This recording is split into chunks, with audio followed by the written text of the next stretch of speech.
네, 우리 56장 한번 보겠습니다. 1절에서 8절까지인데요.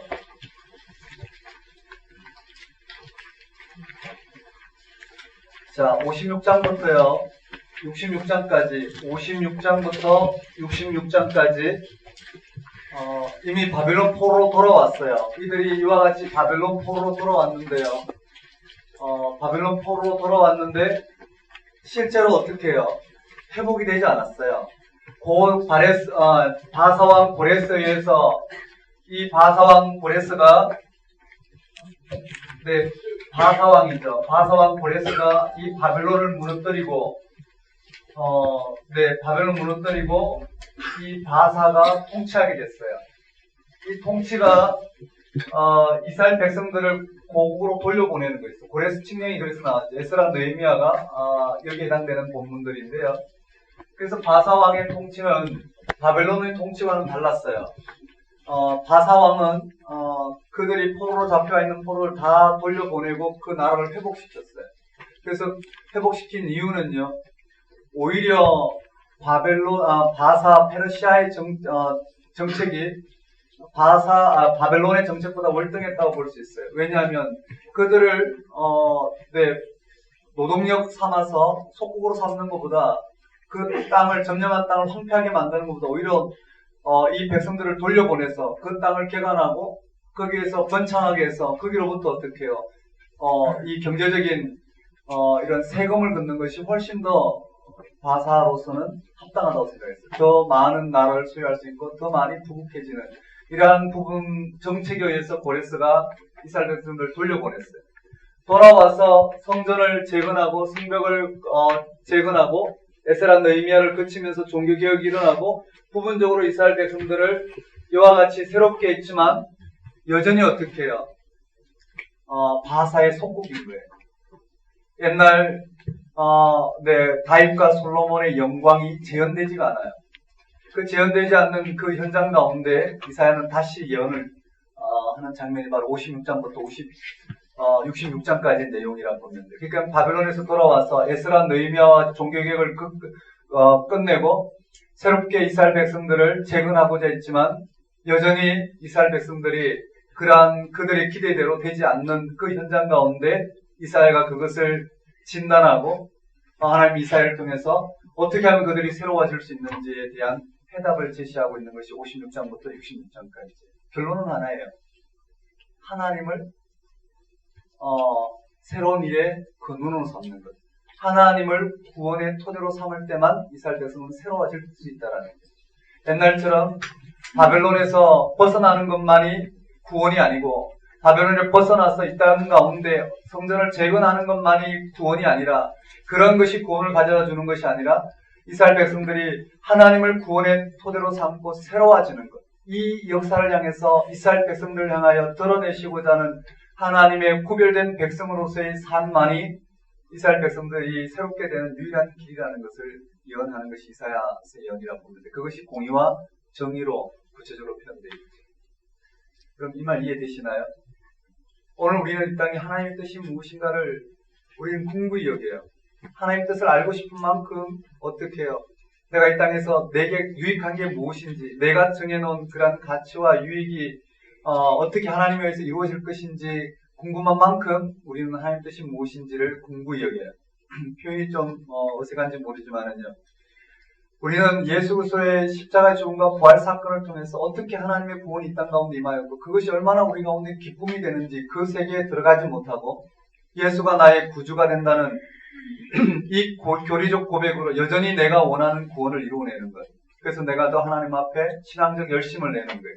복채를 드리듯이 내가 주일 성수를 하고 더 많이 기도하고 더 많이 성경을 읽고 이런 것을 통해서 하나님이 내 인생 가운데 무언가 해주시도록 무언가 내게 유익한 것을 해주시도록 우리는 그렇게 되어드리지만 하나님은 그런 걸로 소유될 수 있는 분이 아니죠. 이미 당신은 우리와 배타적으로 당신의 구원을 이루어 놓으셨어요. 거기에 우리는 참여하고 그 구원의 기쁨을 맛볼 때 우리 일상의 삶이 얼마나 상대적이고 바벨론에 풀려나고 풀려나지 않고 그 초점보다 하나님이 오늘 우리를 통해서 어떻게 당신의 구원을 이루어 가시는지 그 영적인 눈을 뜨게 되기 때문에요. 그 순간순간이 우리에게는 구원의 기쁨이요 즐거움이 될 것이라는 거예요. 이 이스라엘 백성들을 향한 이사야의 예언도 그와 같은 지평에서 읽혀졌는데 좀 쉽게 한번 가볼게요. 우리 56장 1절에서 8절까지 한번 봅시다. 여호와께서 이와 같이 말씀하시기를 너희는 정의를 지키며 의를 행하라. 이는 나의 구원이 가까이 왔고 나의 공의가 나타날 것임이라 하셨도다. 이렇게 되어 있어요. 아직 구원이 실현되지 않는 그들에게, 의아해하는 그들에게 하나님은 다시 이사야를 통해서 전해주고 있는 거예요. 다시 말씀드리면 이렇게 되어 있어요. 40장부터 55장까지 하나님께서 예언한 이 예언이 이루어져야 되는데 실제로 고토에 들어와서 그들이 성전을 재건하고 이스라엘 백성들이 새롭게 신앙을 결단했지만 여전히 이루어지고 있지 않는 그들을 향하여 하나님은 다시 한번 결단을 내리는 거예요. 그들에게는 뭘까요? 하나님이 하라는 걸 다 했다고 생각하는 거예요. 그들에게서는 뭘까요? 성전을 재건했죠. 그 다음에 성벽을 재건하고 그들에게 종교적인 모든 부분들이 부활했어요. 그리고 율법이 시행되어졌어요. 이런 것을 통해서 이들은요, 하나님 앞에 우리가 할 것을 다 했는데 왜 우리는 아직도 바벨론 바사의 속국이 되어 있는가? 더 어려운 것은 아마 여러분 잘 아시는 것처럼 마라톤 전투 아시죠? 그리스와 페르시아와의 전투였어요. 마라톤이 생기게 된 유래인데 그 전쟁을 통해서 바사가 그 전쟁을 수행해야 되기 때문에요. 더욱더 이 시대는요, 그 세금들을 전쟁에 들어가는 그 모든 돈들을 이 소국들이 지불했어야 됐어요. 그러니까 얼마나 많은 세금들을 냈을까요? 여전히 회복되지 않는 이 이스라엘 백성들을 향하여 이사야는 외치는 거예요. 다시 표현해보면은요, 이들은 모든 종교적인 의무를 다 했다고 생각하는 이들 향하여 이사야는 다시 한번 그들의 근본을 되짚게 선포하는 말씀이라 보는데, 그게 56장 한번 따라해볼까요? 정의를 지키며 의를 행하라. 그러면서요, 2절에 이렇게 되어 있어요. 안식일을 지켜 더럽히지 아니하며 그의 손을 금하여 모든 악을 행하지 아니하여야 하나니 이와 같이 하는 사람, 이와 같이 굳게 잡는 사람은 복이 있느니라. 이 말씀에 빠지면, 이 말씀의 겉모습에 빠지면 안 될 것 같아요. 여기에 지금 율법을 강조하고 있지만 결코 율법이 아니라 이 모든 율법을 베푸신 하나님을 전심으로 구원의 토대를 삼느냐 삼지 않느냐의 문제가 되는 거예요. 한번 따라해볼까요? 정의를 행하고 네, 의를 행하라. 하나님의 구원이 이미 이 가운데 임하였다라는 거예요. 하나님의 구원은 우리가 말하면 뭘까요? 하나님의 구원은 바로 하나님을 구원의 토대로 삼는 거죠. 하나님을 이스라엘 백성의 구원의 토대로 삼는 것이 바로 이스라엘 백성들의 구원인데 그 일이 이스라엘 백성들 향하여 일어나도록 지금 권면하는 장면이 조금 쉽게 가겠습니다. 한번 따라해볼까요? 정의와 의를 행하라. 여기에 정의와 의를 행하라, 하나님의 구원이 가까웠다라고 이야기하고 있어요. 정의와 의를 행하는 것이 무엇인지 언급되어 있어요. 한번 따라해볼까요? 안식일을 더럽히지 말며 안식일을 행하라는 거예요. 한번 따라해볼까요? 안식일을 행하라. 네, 안식일을 지키라는 거예요. 이 안식일을 지키라는 건데요. 안식일을 지키라고 그랬어요. 3절에 여호와께 연합한 이방인은 말하기를 여호와께서 나를 그의 백성 중에 반드시 갈라내시리라 하지 말며 고자도 말하기를 나는 마른 나무라 하지 말라. 여호와께서 이와 같이 말씀하시기를 나의 안식일을 지키며 내가 기뻐하는 일을 선택하며 나의 언약을 굳게 잡는 고자들에게는 내가 내 집에서 내 성에서 아들이나 딸보다 나은 기념물과 이름을 그들에게 주며 영원한 이름을 주어 끊어지지 아니하게 할 것이라. 무슨 말이냐면요, 이와 같이 안식일을 지키라는 여호와의 말씀을 굳게 붙드는 이방인과 고자도 이 안식일을 거룩히 지키라고 권면하는 이 하나님이 이스라엘 백성들 향하여 열어내신 그 언약을 붙잡은 모든 자는 다 하나님의 백성이 될 것이라는 예언을 하고 있어요. 한번 따라해볼까요? 안식일을 지키라. 이방인 또 고자도 지키면 하나님께서 그 영원한 이름을 주어 끊어지지 않게 하겠다라고 언급하고 있고요. 6절에 또 여호와와 연합하여 그를 섬기며 여호와 이름을 사랑하며 그의 종이 되며 안식일을 지켜 더럽히지 아니하며 나의 언약을 굳게 지키는 이방인마다, 이방인도 그렇죠. 한번 따라해볼까요? 안식일, 언약 같이 묶어져 있죠. 안식일을 지켜라, 언약을 지켜라. 내가 곧 그들을 나의 성산으로 인도하여 기도하는 내 집에서 그들을 기쁘게 할 것이며 그들의 번제와 희생을 나의 제단에서 기꺼이 받게 되리니. 이방인들 이야기하는 이는 내 집은 만민이 기도하는 집이라. 한번 따라볼까요? 만민이 기도하는 집이라. 기도하는 집이라. 네, 만민이 기도하는 집이라. 성전을 이와 같이 이야기하고 있고 이방인들에게도 열려있다는 말이죠. 8절에 이스라엘의 쫓겨난 자를 모으시는 주 여호와가 말하노니 내가 이미 모은 백성 위에 또 모아 그에게 속하게 하리라 하셨느니라. 이와 같이 언급되어 있어요. 지금 이스라엘 백성들을 초청하고 있는 거예요. 어디로 초청하고 있느냐면요, 하나님의 참된 예배의 자리로 초청하고 있는 거예요. 이 말 이해되시나요?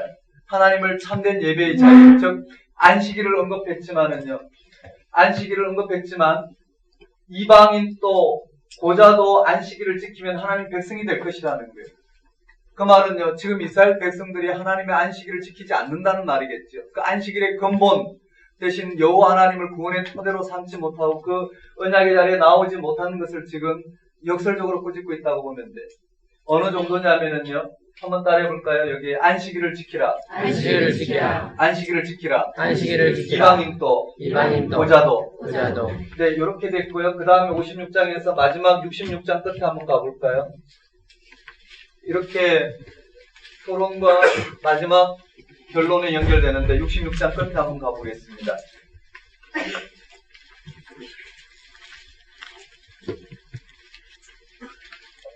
66장 18절에 한번 볼까요?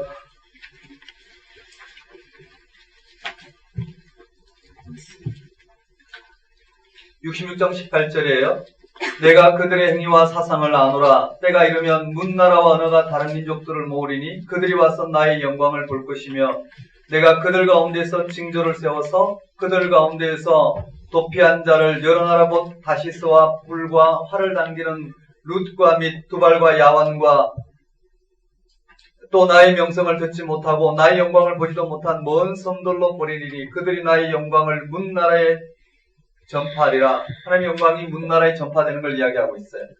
그리고는요, 나 여호와가 말하노라. 이스라엘 자손이 예물을 깨끗한 그릇에 담아 여호와의 집에 드림같이 그들이 너희 모든 형제를 문나라에서 나의 성산 예루살렘으로 말과 수레와 교자와 노새와 낙타에 태워다가 여호와께 예물로 드릴 것이요 나는 그 가운데서 택하여 제사장과 레위인을 삼으리라. 여호와의 말이니라. 그리고는요 22절에 하나 21절까지는 회복을 이야기하고 있고요. 22절에 내가 지을 새 하늘과 새 땅이 내 앞에 항상 있는 것 같이 너희 자손과 너희 이름이 항상 있으리라. 여호와의 말이니라. 여호와가 말하노라. 매월 초하루와 매 안식일에 모든 혈육이 내 앞에 나와 예배하리라. 그들이 나아가서 내게 패역한 자들의 시체를 볼 것이요 그 벌레가 죽지 아니하며 그 불이 꺼지지 아니하며 모든 혈육에게 가증함이 되리라. 한번 따라해 볼까요? 그게 한번 따라하겠습니다. 예배하리라. 내 앞에 나와 예배하리라. 여기도 마찬가지야. 똑같은 주제가 언급되어 있어요. 안식일에 여기 안식일만 잡아볼까요? 안식일에 모든 하나님 택하신 백성들이 나와 예배하게 되는 날이 펼쳐질 것이라는 거예요. 예배하리라.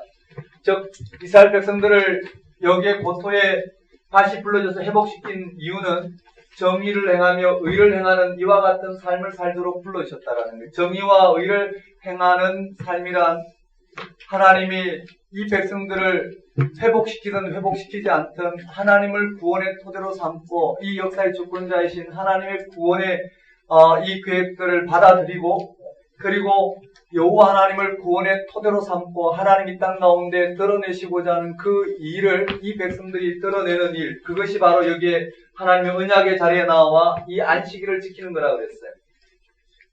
이방인도 고자도 안식일을 지키면 하나님 백성이 되는 것처럼 안식일을 지키는 거라고 그랬어요. 이 안식일을 지키는 그 일이 이스라엘 백성들 가운데 일어날 때 비로소 어떻게 해요? 하나님은 이 백성들을 향하여 당신이 계획하신 그 구원을 이루실 것이라는 예언을 들려주고 있어요. 좀 깊이 들어가야 되지만요. 무엇이 있는지 지금 살펴보는 선에서만 가야 될 것 같아요. 한번 따라해볼까요? 안식일. 안식일. 그러니까 안식일은 하나의 상징적인 거죠. 이스라엘 백성들은 그 안식일이라는 율법 제도, 또 성전, 또는 다양한 종교적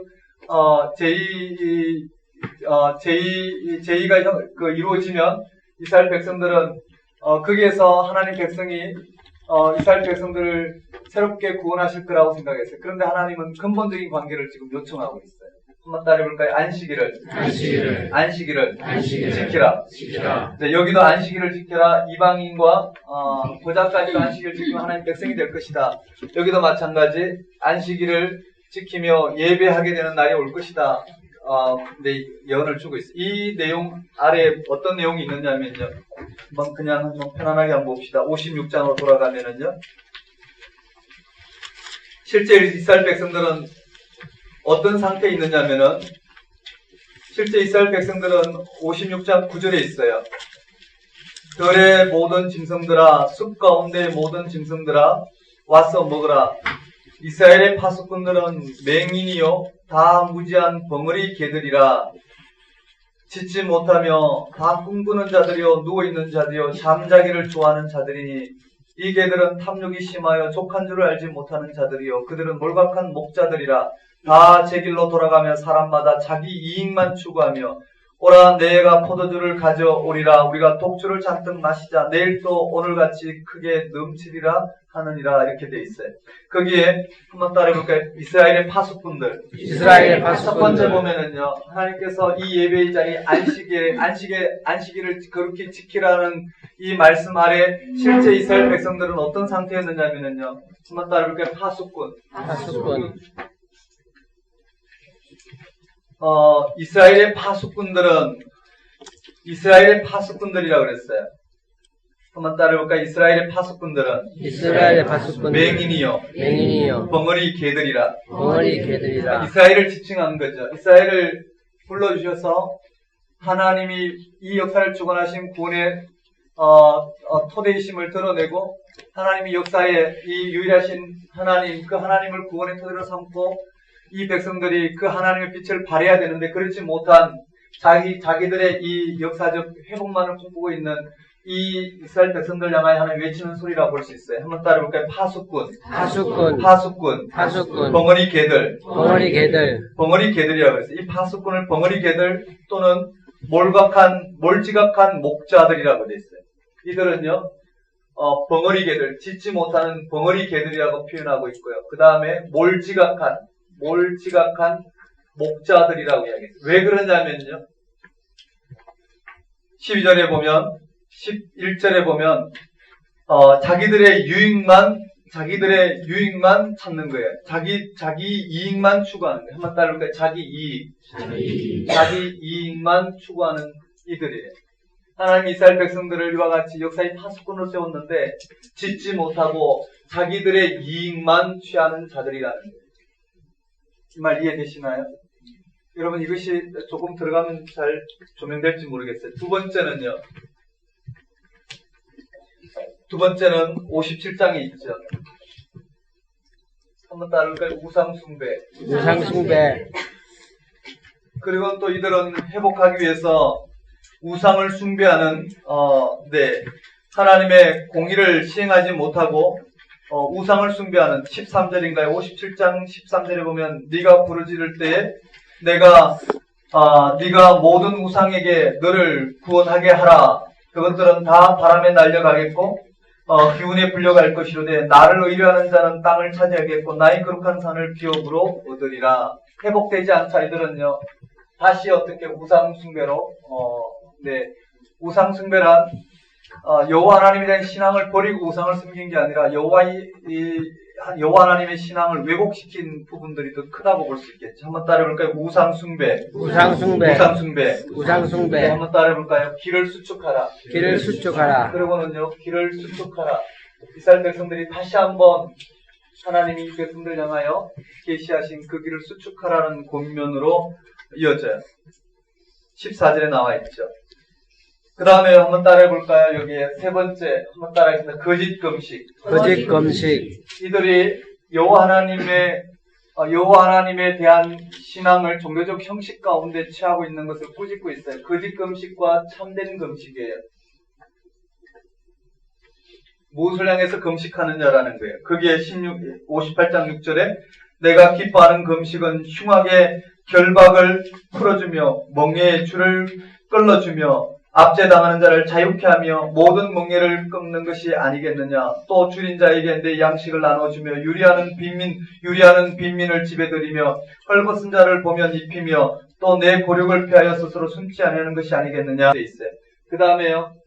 네 번째는 한번 따라볼까? 안식일. 안식일. 여기 안식일을 지키는 거예요. 그런데 이 안식일 날 돈을 더 벌기 위해서 이들 일하러 다니는 장면들이 언급되어 있어요.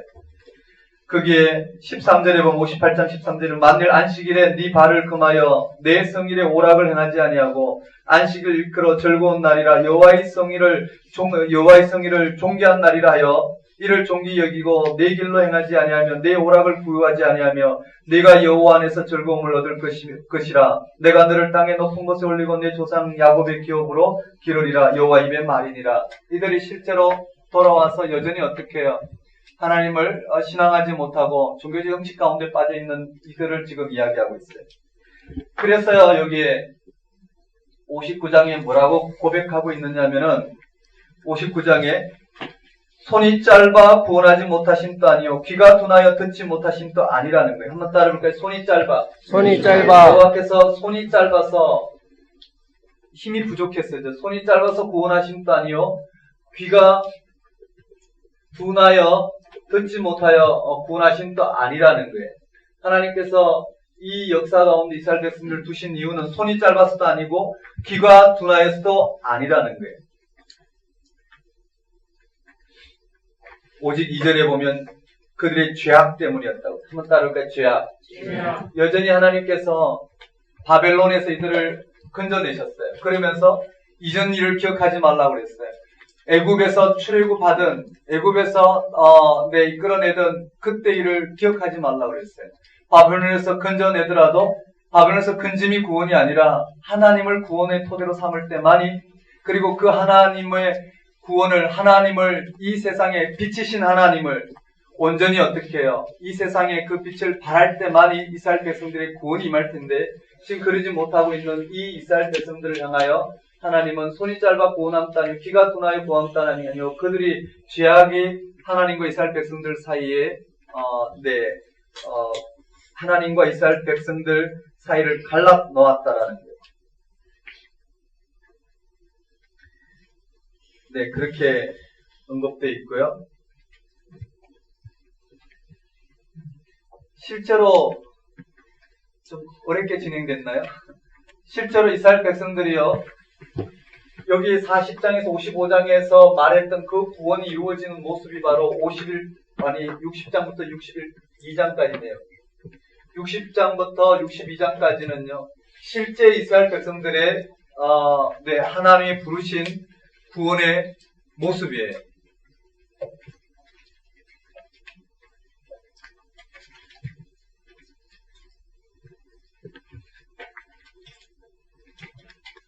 실제 이스라엘 백성들에게 일어난 구원의 모습이 뭐냐면은요, 60장 한번 볼까요?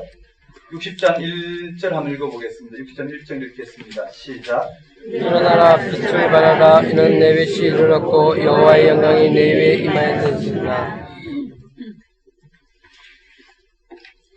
거기에 60장, 61장, 62장은요, 실제 이스라엘 백성들에게 임할 구원의 모습이에요. 이게 클라이막스예요.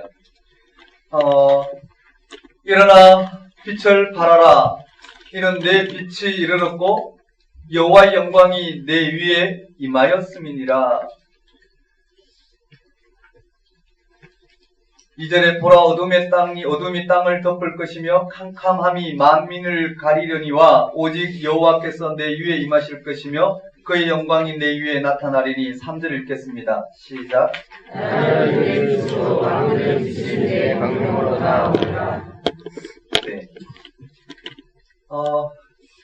이 시기는 말씀드렸어요. 바벨론이 바사에 의해서 정복당한 뒤에 포로들이 예루살렘으로 돌아와서 나라를 다시 일으키기 시작했죠. 즉 40장에서 55장에 이야기한 저 예언이 실제로 이루어졌어요.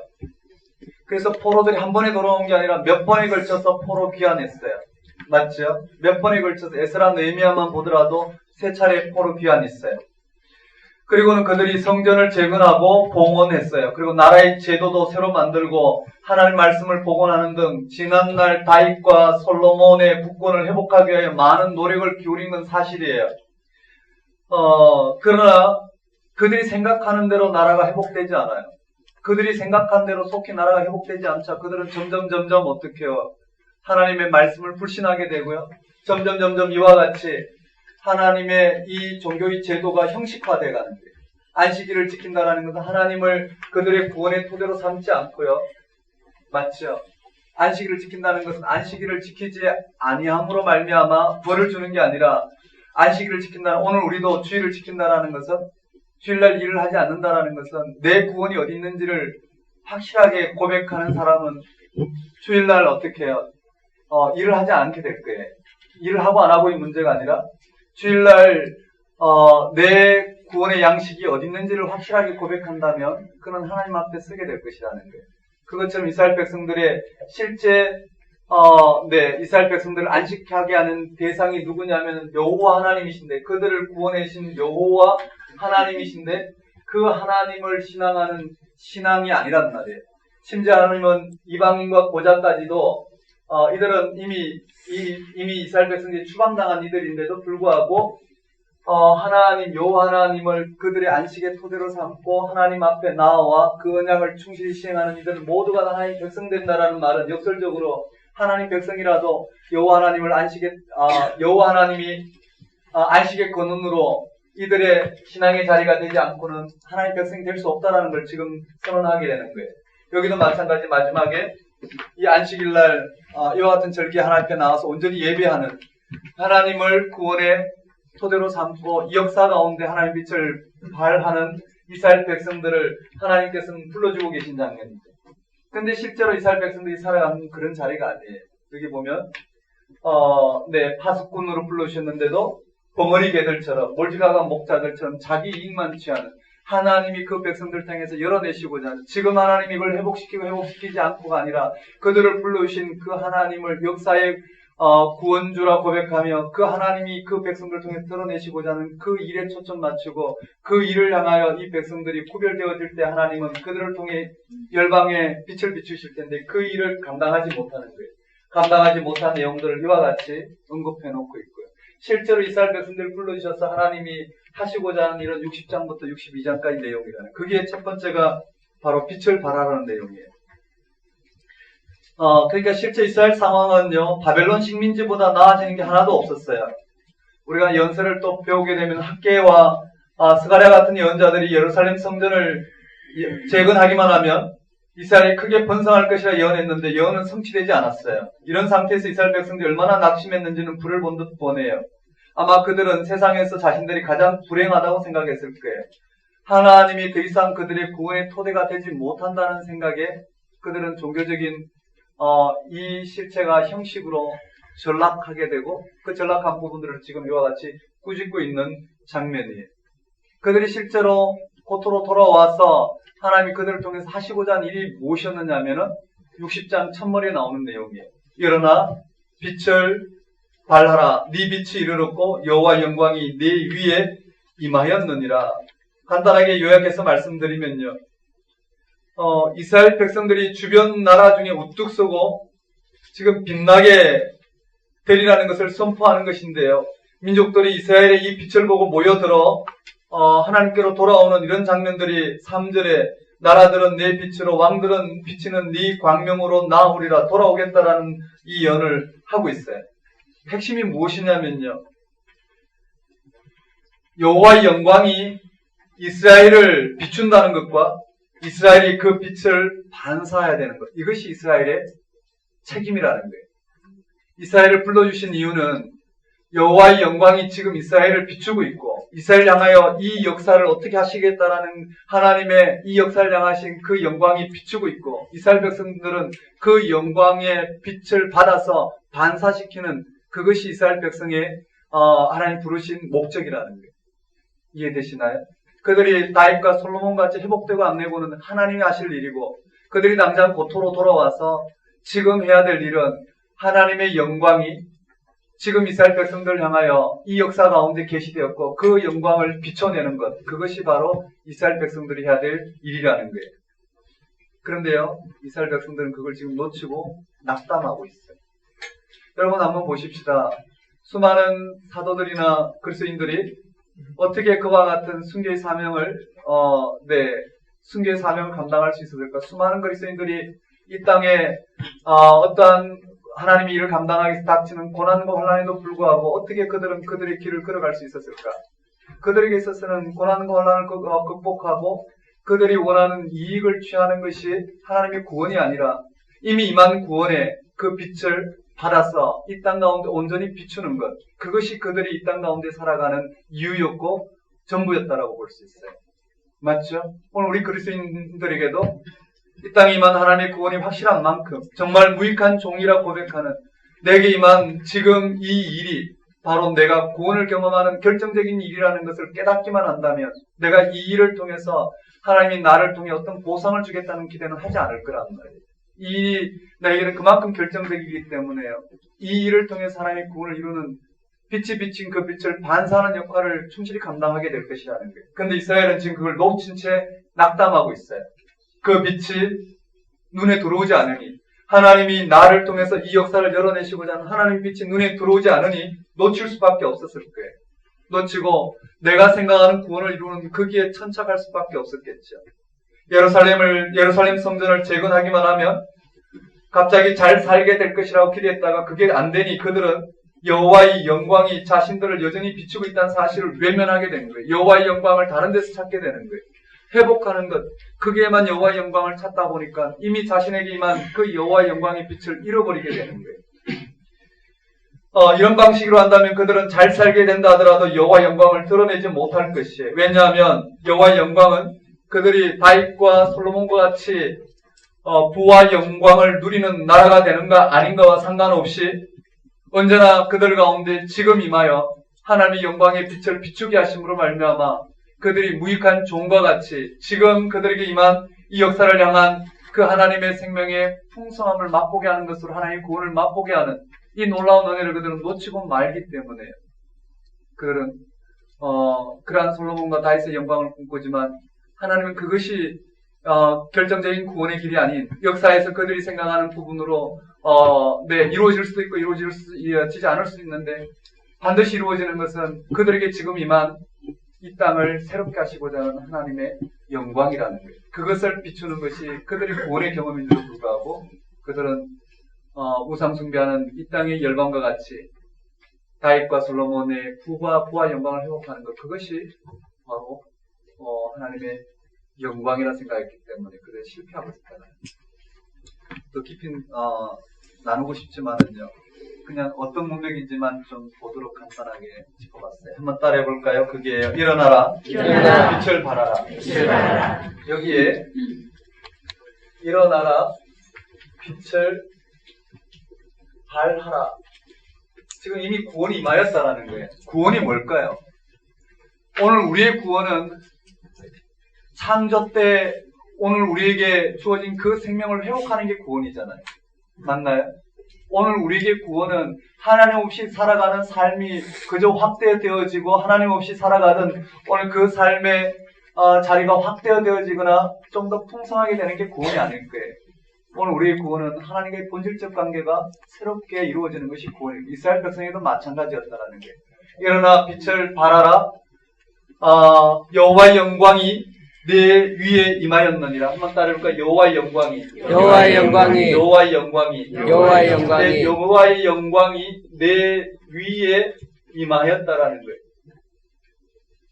이것이 구원 경험이라는 거예요. 다시 말씀드리면 빛을 발하는 것. 빛은 뭘까요? 반사예요, 반사. 반사를 하려면 이 영광이 내게 임하였다는 것을 알고 그 영광을 드러내는 것. 그것이 이스라엘 백성들의 구원 경험이라는 거예요. 이와 같이요. 돌아와서 그들이 성전을 재건하고 성벽을 재건하고 종교개혁을 통해서 다윗과 솔로몬과 같은 이와 같은 부와 영광이 주어지는 이러한 그들의 구원이 아니라 그 모든 종교 형식 가운데 하나님 함께 하신 말을 말미암아 이 세상을 향하여 드러내시고자 하는 하나님의 구원의 계획, 그 하나님의 영광이 그들 가운데 임하였다라는 것. 그리고 그들을 통해서 지금 하나님의 영광이 이미 그들을 통해서 이루어지고 있다라는 것을 그들을 통해 그 하나님의 영광을 깨닫고 그 빛을 발하는 사역. 그것이 바로 이스라엘 백성들의 구원의 경험이라 할 수 있어요. 맞죠? 오늘 우리 구원도 거기서 시작이 되는 부분이라 할 수 있어요. 어쨌든 이렇게 되어 있고요. 네. 그리고 4절에 내 눈을 들어 사방을 보라. 무리가 다 모여 내게로 오느니라. 네 아들들은 먼 곳에서 오겠고 네 딸들은 안기어 올 것이라. 그때 네가 보고 기쁜 빛을 내며 네 마음이 놀라워 또 화창하리니 쭉 구원의 빛을 비춰야 될 비추게 되면 이 구원의 빛, 하나님의 영광이 내게 임한 그 구원의 빛, 이 빛을 비추는 이 역할을 정확히 했을 때 온 이스라엘이 회복이 될 것이요. 이 역사가 회복이 될 것이라는 것을 지금 전하고 있어요. 60장이 이와 같이 언급되어 있어요. 그런데요, 이러한 역사가 일어나기 위해서는요, 이러한 역사, 구원의 역사, 즉, 이 이스라엘 백성들이 이와 같은 상황에서 이와 같이 이스라엘 불러주신 이 구원의 상황이 즉 여호와의 빛을 발하는 이와 같은 일이 일어나기 위해서는 반드시 필요한데요. 뭐가 필요하냐면 이 종의 역할이 필요하다는 거예요. 이 종의 역할이 반드시 필요한데 그 종의 역할을 여기 다시 한번 적어놨어요. 거기에 61장 1, 2절에 언급되어 있어요. 우리 한번 읽어볼까요? 61장 1, 2절이에요. 함께 읽겠습니다. 시작. 주 여호와의 영이 내게 내리셨으니 이는 여호와께서 내게 기름을 부으사 가난한 자에게 아름다운 소식을 전하게 하시니라. 나를 보내사 마음이 상한 자를 고치며 부르짖는 자에게 자유를, 가진 자에게 노임을 선포하며 여호와의 은혜와 우리 하나님의 보복의 날을 선포하여 모든 슬픈 자를 위로하되 무릇 시온에서 슬퍼하는 자에게 평안을 주어 그 죄를 대신하며 기쁨의 기름으로 그 슬픔을 대신하며 찬송의 옥수로 그 근심을 끊으시고 그들 여호와 나무 곧 여호와께서 심으신 그 영광을 나타낼 자라 기름을 받게 하려 하십니다. 네. 이와 같은 이와 같이 여호와의 영광의 빛을 발하는 이스라엘 백성의 구원의 경험이 있기까지는요. 61장의 1, 2, 3절의 암송구절인가요? 예. 암송구절과 같은 메시아 사역이 필요하다라는 거예요. 메시아 사역이 필요해요. 한번 따라해 볼까요? 그게요. 메시아의 구속 사역. 여기에 이와 같은 61장 1, 2, 3절에 언급되는 이와 같은 사역이 필요하다라는 거예요. 그리고는요, 다시 이러한 메시아를 통해서 이루어진 하나님 나라는 무엇과 같은지 그게 간단하게 한번 보겠습니다. 거기에 61장 5절 이하에 보면 4절 이하부터 보면 누가 등장하냐면요. 제사장 6절에 보면 오직 너희는 여호와의 제사장이 될 그름을 받을 것이라. 한번 따르고 여호와의 제사장. 여호와의 제사장. 이런 메시아가 와서 사역을 할 때는요. 이들은요. 여호와의 제사장 사역을 온전히 감당하게 될 것입니다. 같은 표현이에요. 여호와의 빛을 발한다는 표현과 같은 표현이에요. 여호와의 제사장 사역을 온전히 감당하게 될 것이고요.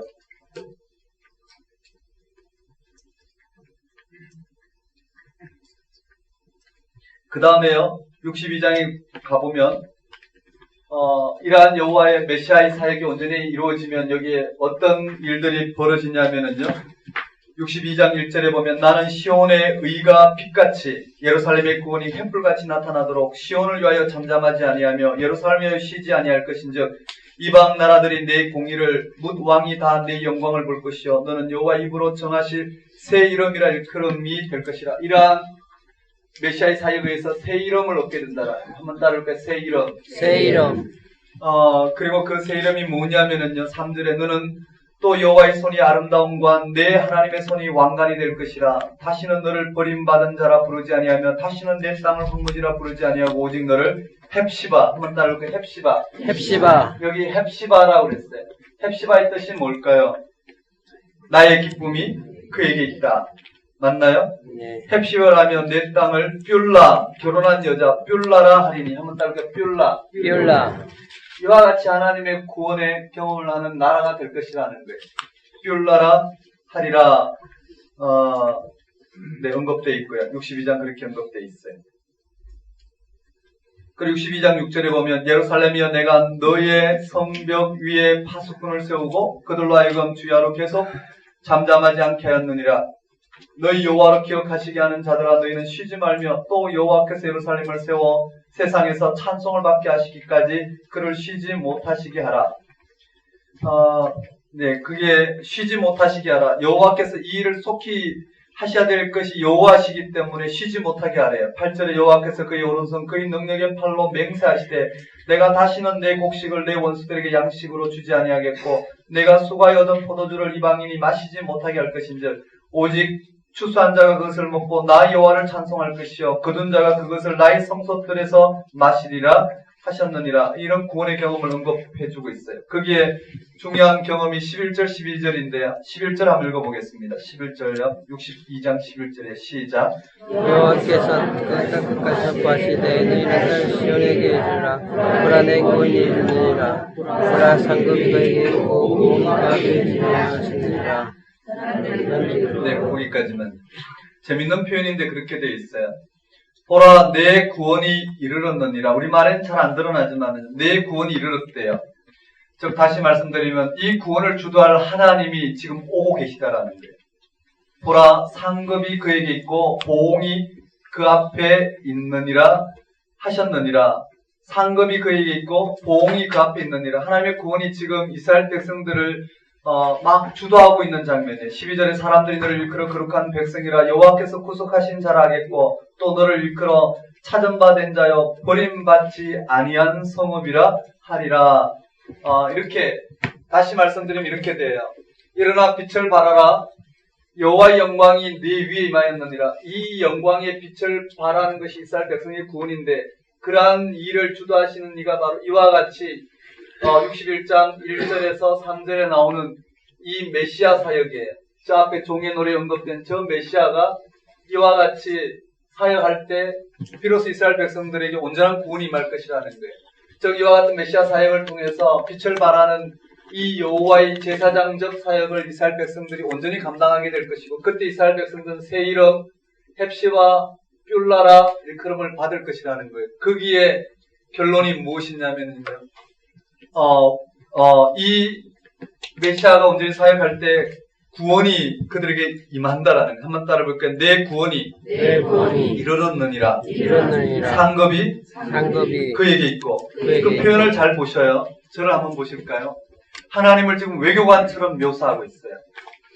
우리말은 굉장히 생략을 해놨는데요. 내 구원이 임하였느니라. 구원을 가져오시는 여호와께서 구원을 가져오는 여호와께서 이미 너에게 지금 임하였다라는 거예요. 그리고 상급이 그에게 있대요. 상급이 뭘까요? 외교를 잘해서 그 외교의 몫인 결과가 이스라엘 백성의 구원이에요. 상급은 이스라엘 백성들의 구원이고 그 구원이 누구에게 있다고요? 그에게 여호와 하나님께 있다라는 거예요. 그는 이미 그 구원을 획득하였다라는 표현이에요. 상급이 그에게 있고 보응이 그 앞에 있느니라. 상급과 보응, 즉 구원과 심판이 이미 하나님의 손에 들려있다라는 거예요. 그 하나님이 이스라엘 백성들을 주도하시는 장면이 여기 언급되어 있어요. 그러면서 12절에 너를 일컬어 찾은바된 자여 버림받지 아니하는 성읍이라. 버림받지 아니하는 성읍. 한번 따라볼까요? 버림받지 아니하는 성읍. 버림받지 아니하는 성읍이라. 이와 같은 일들이 일어날 것이라는 누구에 의했어요? 이 메시아 사역에 의했어요. 이해되시나요? 어떤 상황에서? 이와 같은 상황에서 하나님이 이들을 안식일을 지키도록, 즉 하나님을 안식에 거는 하나님을 이 생명의 근원으로 이들을 불러주셨는데 이들은 그렇게 하지 않고 있어요. 그걸 이방인과 보잘 비유를 들어서 역으로 이야기하고 있죠. 어떻게 안 하고 있냐면 파수꾼, 그들을 파수꾼으로 세웠는데 자기 이익을 취하기 위해서 벙어리 개들처럼 몰지각한 목자들처럼 이 구원의 빛을 발해야 되는데 그렇지 아니하고 자기 일에 천착해 있다라는 거예요. 그 결과가 우상을 숭배하게 되는 그들에게 다시 한번 길을 수축하라 언급하고 있고요. 또 그들에게 거짓 금식과 참된 금식이에요. 무슨 말이냐면요. 그들이 금식을 하지만 종교적인 부분을 통해서 자기의 유익이 드러나도록 금식하지 진짜 하나님이 구원의 토대가 되어 이 하나님의 영광의 빛을 바라는 참된 금식을 하지 않는다라는 거예요. 그러니 어떻게 해요? 오늘 우리도 마찬가지죠. 오늘 우리가 금식을 하며 하나님 앞에 하나님 뜻이 무엇인지를 분별하려고 그렇게 시도하면서도 내 이기적인 부분에서 벗어나지 못해요. 하나님이 천지를 창조하시고 오늘 우리를 새롭게 하시는 그 부활의 영, 즉 창조의 영, 부활의 영, 이 땅을 하나님이 새롭게 하시는 그 생명의 영이 어떻게 이 역사 가운데 흘러가고 있고 우리의 구원의 섭리가 하나님의 구원의 섭리가 우리 가운데 어떻게 펼쳐가는지를 들여다보고 그 일이 일어나도록 나를 배우는 드리는 그러기 위해서 내가 나의 유익을 취하고자 하는 내 이와 같은 탐욕들을 철저히 못 받기 위해서 금식하고 분투하는 이런 부분이 우리에게 주어지지 아니하고 그저 내게 일어나는 어떤 일들을 내가 원하는 구원이 일어나도록 금식하며 그 일들을 일어나게 만드는 이런 부분에 천착하는 한 우리는 참된 금식을 할 수 없을 거예요. 하나님의 영이 우리를 통해서 당신의 일들을 보게 하시고 그 일들이 일어나는데 이와 같이 우리가 빛을 발하게 하는 이와 같은 금식을 할 수 있어야 되는데요. 그렇지 않은 금식을 여기는 거짓 금식이라고. 여기도 마찬가지 안식일에 대한 안식일 지키지 않는 이들에 대해서 안식일 지키지 않는 이들에게 대해서 안식일에 오락하고 안식일에 돈 벌러 다니는 이들을 향하여 율법적으로 이야기하지 않아요. 실제로요. 그냥 율법적으로 정해놓고 안식일 날 일하면 벌 받는다가 아니라 안식일 일하는 자체가 이미 어떻게 해요? 생명을 잃어버려요.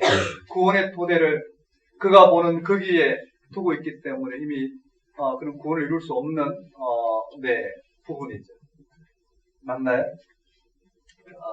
그냥 넘어가겠습니다. 손이 짧아 권하지 못함이 아니고 귀가 둔하여 권하지 않는 거라는 거예요. 그들의 죄악 때문에 그렇게 이 죄악을 극복하기 위해서 이 메시아 사역이 필요한데 바로 이 구원이 임하게 하는 메시아 사역. 그때 어떻게 해요? 이스라엘 백성들은 열방을 향한 여호와의 제사장직을 감당할 것이고요. 그때 새 이름을 얻게 될 것이고 버림받지 않은 성읍이라는 이름을 받게 될 것이라.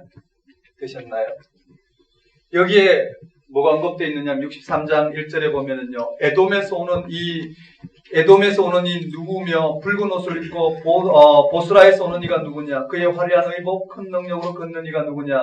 그는 나이니 공의를 말하는 이요 구원하는 능력을 가진 이니라. 어찌하여 내 의복이 붉으며 내 옷이 포도주 틀을 밟는 자 같으냐? 만민 가운데 나와 함께한 자가 없이 내가 홀로 포도주틀을 밟았는데 내가 노함으로 말미암아 무리를 밟았고 분함으로 말미암아 짓밟았으므로 그들의 선열이 내 옷에 튀어 내 의복을 더럽혔음이니 이는 내 원수 갚는 날이 내 마음에 있고 내가 구속할 해가 왔으나 내가 본적 도와주는 자가 없고 붙들어주는 자도 없으므로 이상하게 여겨 내 팔이 나를 구원하며 내 분이 나를 붙들었음이니라. 내가 노함으로 말미암아 만민을 밟았으며 내가 분함으로 말미암아 그들을 취하게 하고 그들의 선열이 땅에 쏟아지게 하였느니라. 하나님은 심판하시는 그 심판을 통해서 선열로 인해서 피튀김으로 인해서 온몸이 붉을 정도로 이 땅을 심판하시는 하나님을 묘사하고 있는 장면이에요. 한번 따라해볼까요? 에돔. 거기에 에돔에 대해서 언급되어 에돔은 원래 에서의 후손이잖아요. 맞죠? 에서의 별명이 붉은 자인가요? 네. 그것처럼 여기에 빗대서 하나님의 심판을 이야기하고 있어요. 그냥 에돔 정도만 기억하시면 되고요. 여기에서 핵심은 뭐냐면요. 이러한 하나님의 나라가 이루어지기 위해서 63장부터 64장까지는 뭘 이야기하고 있느냐면요. 그게 하나님의 자비와 사랑을 구하는 어떻게 보면 참회문이라고 해야 될까요? 참회 기도문이라고 해야 될까요? 한번 따라해 볼까요? 사랑과 자비. 여기에 지금 이와 같은 메시아 사역을 통해서 이루어질 이 하나님 나라인데 지금 그러지 못한 이 백성들을 향하여 이러한 일들이 속히 드러나도록 참여하는 내용이 여기 언급되어 있습니다. 한번 따라볼까요? 자비와 사랑을 구하는 참회문 하면 될까요? 자비와 사랑을 구하는 기도문 정도로 보면 이렇게 돼 있어요. 거기에 63장 1절에서 6절까지는 이런 하나님의 이 역사를 향하신 분노하심, 심판하심, 네, 이 부분이 언급되어 있고 그 하나님 앞에서 7절에 내가 여호와께 우리에게 베푸신 모든 자비와 그의 찬송을 말하며 그의 사랑을 따라 그의 많은 자비를 따라 이스라엘 집에 베푸신 은총을 말하리라 언급되어 있어요. 쭉 읽어보시면 네, 간단히 넘어가겠습니다. 64장까지요. 하나님의 자비와 사랑을 구하는 기도문으로 언급되어 있는데 그게 몇 가지 표현이 언급되어 있어요. 그게 16절에 보면 아버지라는 표현이 되어 있어요. 한번 따라볼까요? 아버지. 아버지. 16절에 보면 우리의 아버지시라 아버지라는 표현이 있어요. 사랑과 자비를 구할 때 이들이 아버지라는 표현을 쓰고 구하는 장면이 언급되어 있어요. 그 다음에 사랑과 자비를 구하는 부분에 있어서 64장에 보면은요 이렇게 되어 있어요. 사랑과 자비를 구하는 기도에 64장 1절에 보면 원하건대 주는 하늘을 가르고 강림하시고 주 앞에 산들이 진동하기를 주의 강림 3절에 보면 주께서 강림하사 우리가 생각하지 못한 두려운 일을 행하시던 그때 산들이 주 앞에서 진동하였사오니 주의 강림이 쭉 언급되어 있어요. 어쨌든 하나님이 이 역사를 주관하신다는 부분이고요. 그리고는 또 어디 언급되냐면 8절에 보면 여호와의 이제 주는 우리 아버지십니다. 한번 따라해볼까? 우리 아버지. 우리 아버지. 아버지라는 표현이 언급되어 있고 그러면서 이 하나님 앞에 사랑과 자비를 구하는 그 하나님이 누구시고 우리는 누구시냐면은 우리는 진흙이요 주는 토기장이시라는 거예요. 한번 따라해볼까? 진흙. 우리는 진흙이고 주는 토기장이에게 이 자비와 사랑을 통해서 토기장이에게 구하는 장면이에요. 우리는 다 주의 손으로 지으신 것이니라. 여호와여 너무 분하지 마시고 분노하지 마시고 죄악을 영원히 기억하지 마옵소서. 구하오노니 보시옵소서. 우리는 다 주의 백성이니라. 12절에 여호와여 일이 이러하거늘 주께서 아직 가만히 계시려 하시나이까. 주께서 아직 잠잠하시고 우리에게 심한 괴로움을 받게 하시려나이까. 구하는 장면이 한번 따라해볼까요? 하나님의 자비와 사랑을 구하는 기도. 네, 아버지라는 표현과 토기장이라는 표현이 아주 특징적으로 언급되어 있어요. 그리고 난 다음에요 65장에는 이러한 자비와 사랑을 구하는 이와 같이 자비와 사랑을 구하는 자에게 주시는 여기에서 펼쳐진 하나님 나라 이 비전이 다시 한번 언급되어 있어요. 한번 따라해볼까요? 새하늘 새 땅. 네, 새하늘 새 땅이 바로 하나님이 온전히 다스리는 세상을 말하고 있죠. 한번 따라해볼까요? 구하는 자에게 이 말. 새하늘 새 땅. 그게 새하늘 새 땅이 언급되어 있어요. 그런데요, 이런 새하늘 새 땅이 임하면 66장에 이러한 새하늘 새 땅이 임하면 하나님이 이 세상을 판단하실 텐데 하나님이 돌보실 사람과 한번 따라볼까요? 하나님이 돌보실 사람과 물리칠 사람이 언급되어 있어요. 여기에 이런 새하늘과 새 땅이 임하면 하나님이 돌보실 기뻐 받으실 사람과 물리치실 사람이 언급되어 있어요. 이게 어떻게 표현되어 있느냐 하면 66장 아주 중요하게 봐야 되는데요. 66장 우리 1절 한번 볼까요?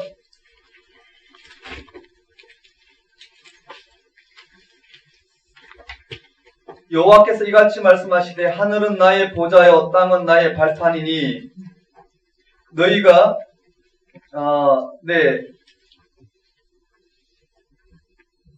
하늘은 나의 보좌여 땅은 나의 발판이니 너희가 나를 위하여 무슨 집을 지으랴 내가 안식할 처소가 어디랴 나 여호와가 말하노라 내 손이 이 모든 것을 지었으므로 그들이 생겼느니라 물은 마음이 가난하고 심령에 통이하며 내 말을 듣고 떠는 자 그 사람은 내가 돌보리니와 그렇게 언급되어 있어요. 지금 여기에요.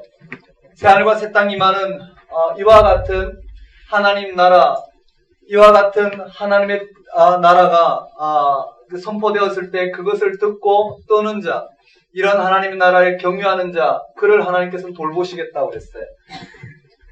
2절에 한번 따라해볼까요? 심령에 통해하며 심령에 통해하며 다시요. 가난하고 가난하고 마음이 가난하고 심령에 통해하며 심령이 내 말을 통해하고 듣고 떠는 자 내 말을 듣고 떠는 자 내가 돌보려니와 내가 돌보는 이와 3절에 보면 여전히 하나님의 말씀을 듣지 않고 종교적 형식을 통해서 하나님의 모종의 구원을 끌어내려고 하는 자가 3절에 나와요. 소를 잡아 드리는 것은 살인함과 다름이 없이 하고 어린 양을 제사 드리는 것은 개의 목을 꺾음과 다름없이 하며 드리는 예물은 돼지의 피와 다름없이 하고 분양하는 것은 우상을 찬송함과 다름이 없이 행하는 그들은 자기의 길을 택하며 그들의 마음은 가증한 것을 기뻐한즉 나 또한 유혹을 그들에게 택하여 주며 그들이 무수하는 것을 그들에게 임하게 하리니 이는 내가 불러도 대답하는 자가 없으며 내가 말하여도 그들이 듣지 아니하고 오직 나의 목전에서 악을 행하며 내가 기뻐하지 아니하는 것을 택하였음이니라 하시니라. 무슨 말인가요? 이 하나님의 이 구원을 받아들이지 아니하고 여전히 저 구원을 받아들이지 않고 이 빛을 발하지 아니하고 저 하나님의 영광을 보지 못하고 그들이 아직도 다윗과 솔로몬과 같은 그러한 부와 영광을 누리고자 하는 그 일을 위해서 종교적 형식 가운데 끊임없이 하나님 앞에 제사를 드리는 그들은 하나님께서 물리치시겠다라는 거예요. 이 말 이해되시죠? 딱 대비가 되어 있어요. 네. 그렇게 되어 있고요. 그게 한번 볼까요? 5절에 보면 아주 재밌는 표현들이 언급되어 있는데요. 그들에 대한 심판이에요. 쫓아내며 수치를 당하게 되리라. 6절에 떠드는 소리가 성읍에서 나와서 보응하신다고 언급되어 있고요. 근데 10절 한번 볼까요? 7절 한번 봅시다. 7절부터요.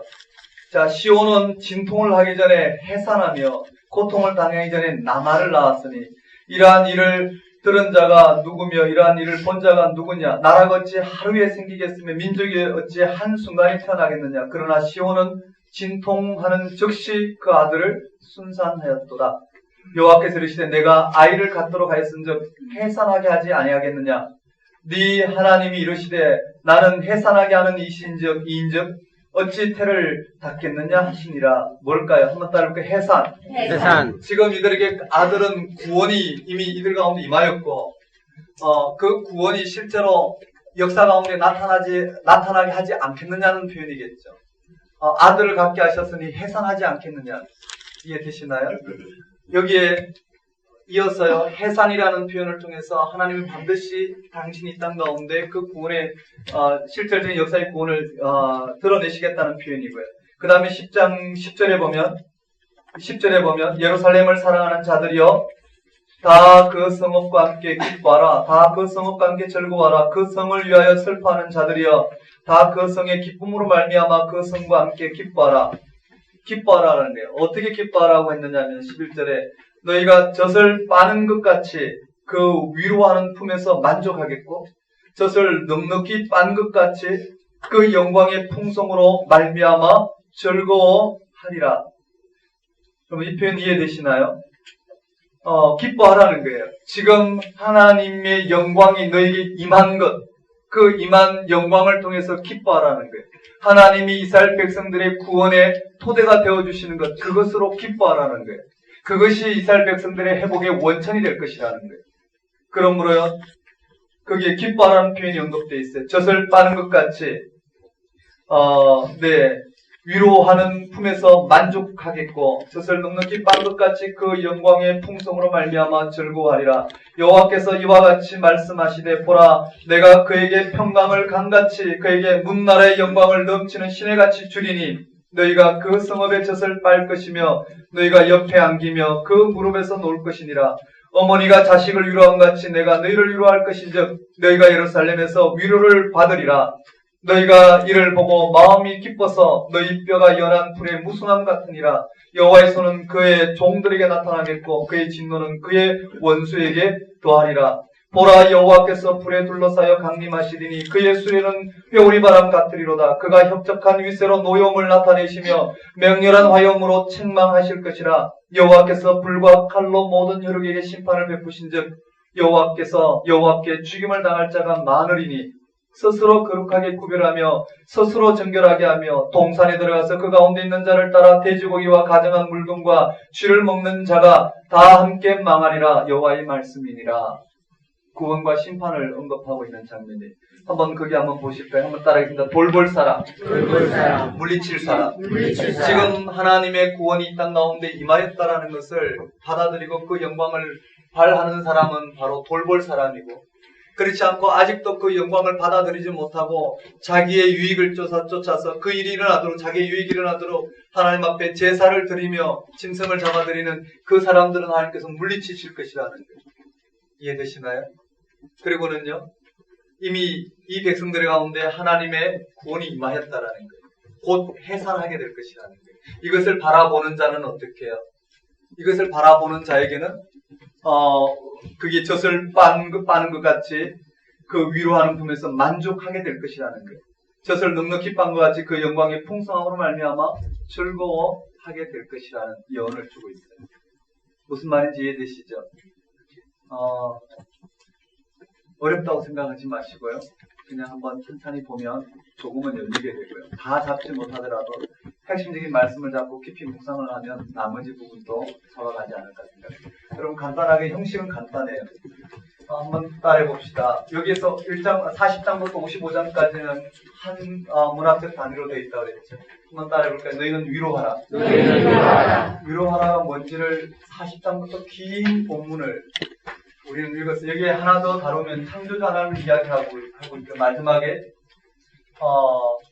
이 창조주 하나님을 앙망하는 자, 이 하나님을 앙망하는 자, 앙망하는 것은 하나님이 이 역사 가운데 계시하시고 그 역사를 바라보는 자, 앙망하는 자에게는 독수리가 날개침같이 새 힘을 얻게 될 것이라는 거예요. 거기에 뭐라고 되어 있느냐면 40장 끝에 보면 소년이라도 피곤한 자에게 능력을 주시며 29절에 40장 29절에 피곤한 자에게 능력을 주시며 무능한 자에게 힘을 더하시나니 소년이라도 피곤하지 않으며 장령이라도 넘어지며 쓰러지되 오직 여호와를 앙망하는 자는 새 힘을 얻으리니 독수리가 날개치며 올라가는 같을 것이요 다른 박쥐라도 곤비하지 않겠고 걸어가도 피곤하지 아니하리로다. 이 말씀을 오해해서 받는 부분보다 이 창조자 하나님을 바라볼 때 하나님의 구원은 반드시 이 땅 가운데 임하게 될 것이라는 거예요. 이해되시나요? 이것이 백성들 불러주신 자리예요. 그리고는 마지막에 물러나오라 그를 부르라는 거예요. 하나님이 구원을 갈급해하고 사모하는 자에게 하나님 구원을 베푸시겠다라는 거예요. 내 생각은 너희 생각과 다르고 내 길은 너희가 길과 다른데 하늘과 땅만큼 다르다라는 거예요. 그렇지만 하나님은 반드시 당신의 말씀을 이루시겠다라는 거예요. 비와 눈이 내려서 소출을 맺게 하는 것처럼 당신의 말씀은 그 기뻐하신 뜻을 이루시고 반드시 형통하게 하는 일, 그 말씀 이루어지게 하는 일을 이루시겠다라는 이와 같이 초청하는 장면 아래에 종의 노래가 이와 같이 주제별로 언급되어 있고요. 그 다음 이 바사왕 고렛에 대한 언급들이 다양한 표현들이 있고요. 바벨론에서 끌어내겠다는 표현이 있고요.